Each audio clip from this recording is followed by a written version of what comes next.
Depression is a massive global challenge, leading to about 800,000 suicides every year. There are also many sufferers who are considered to be resistant to current standard drug interventions. However, there's a new option offering hope: esketamine. Let's dive into the background of pharmacological approaches to depression, followed by an overview of ketamine's history, what the S in esketamine is for, its mechanism of action, and a brief look at administration, safety, and the future of this new approach. Most antidepressants target brain chemicals like serotonin, dopamine, and norepinephrine, all of which are classed as monoamines. You might have come across them in medication types such as SSRIs and SNRIs. They can take weeks to start working, and about 30% of patients won't respond to them at all. For those individuals, the recommended treatment pathway involves trying different medications and ultimately leads to electroconvulsive therapy. In the 90s, researchers began looking at glutamate, the brain's most abundant neurotransmitter. Animal studies showed that ketamine could affect glutamate signaling in a way that rapidly improved animal behavior correlates of depression. This information led to exploring ketamine's potential in humans as more than just an anesthetic.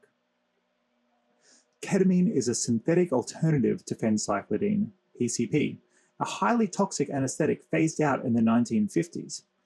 Like PCP, ketamine blocks NMDA receptors, a type of glutamate-sensitive receptor that regulates calcium influx in neurons involved in learning and memory. Overstimulation of these neurons can disrupt normal function, creating aberrant signals associated with depression. By preventing the binding of glutamate to these receptors, ketamine can reduce this problematic issue within hours instead of weeks. So where does esketamine come in? Well, ketamine is composed of two enantiomers, esketamine and R-ketamine. Esketamine, the S enantiomer, is more potent at blocking NMDA receptors, while R-ketamine appears to work through opioid receptors. Esketamine is non-competitive for the NMDA receptor, preventing glutamate attachment. This action indirectly increases glutamate release, triggering brain-derived neurotrophic factor release, which is thought to promote neural growth. Esketamine is sold under the trade name Spravato and was approved for therapeutic use in Australia as a Schedule 8 drug by the Therapeutic Goods Administration in 2021.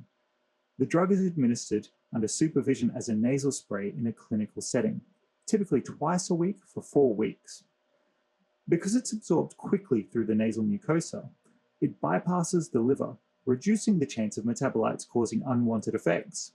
However, some side effects still persist, such as elevated blood pressure, which is monitored during treatment, dizziness and nausea, and a feeling of disembodiment known as dissociation, which some patients find therapeutic.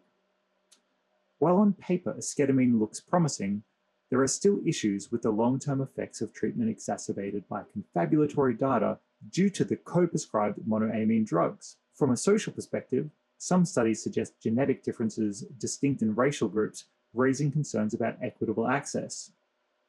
The future research aims to target age demographics because effects on adolescent and older populations are still largely unknown. And in Australia, advocates for the treatment are pushing for dedicated treatment clinics. Esketamine represents a significant advancement for those who don't respond to conventional treatment. Although the treatment is still being refined, its development and legalization highlights the importance of scientific open-mindedness and creativity in providing hope for a population facing hopelessness.